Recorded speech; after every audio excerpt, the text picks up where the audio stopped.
Are you ready for some football? I know Denver isn't. Denver was ready for some football, and then Denver saw their team play football. Now a word from our sponsor. At one point, the Raiders led 21-9. 3 touchdowns to 3 interceptions. But late in the fourth quarter, you saw an opportunity for the Broncos to make a comeback.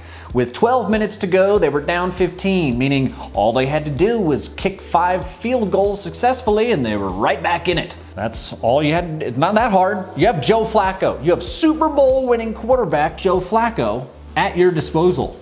This is when he shines. When the lights are brightest, when you need a comeback late in a game, Joe Flacco answers the call. There's something about losing the first game of the season to a team that was a complete disaster during the offseason and was terrible last year too.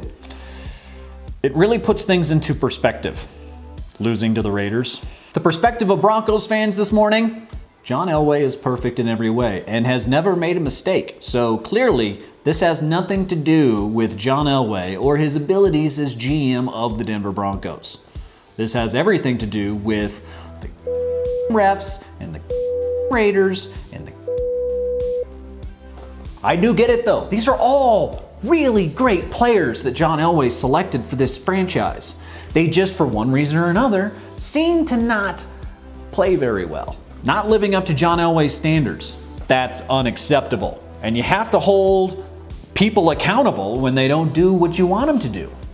That's what I've learned from John Elway. Accountability is key. I'm with you, Broncos fans. Don't blame the guy who's made all the roster decisions. Blame the players for sucking. The Broncos hired defensive genius Vic Fangio, who just gave up 24 points to a team whose best offensive player got cut for calling the GM a cracker 3 days before the game. Gee, I wonder why no other NFL franchise decided to hire Vic Fangio after 4 decades of being a defensive coordinator. From Vance to Vic. Maybe avoid the V's when you're making your next head coaching decision, John. Go for the W's. You could use a W. We could all use a W. Or 10. Meanwhile, the Raiders look great. And look, if beating John Elway doesn't impress you, nothing will. John Elway's the greatest quarterback of all time. So if you beat John Elway's team, you've beaten John Elway. That's pretty impressive. You have to be impressed. After watching the Raiders last night, knowing how good the Broncos are, I think you got to pick the Raiders to win the AFC West, don't you? If you can beat John Elway, you can beat anybody.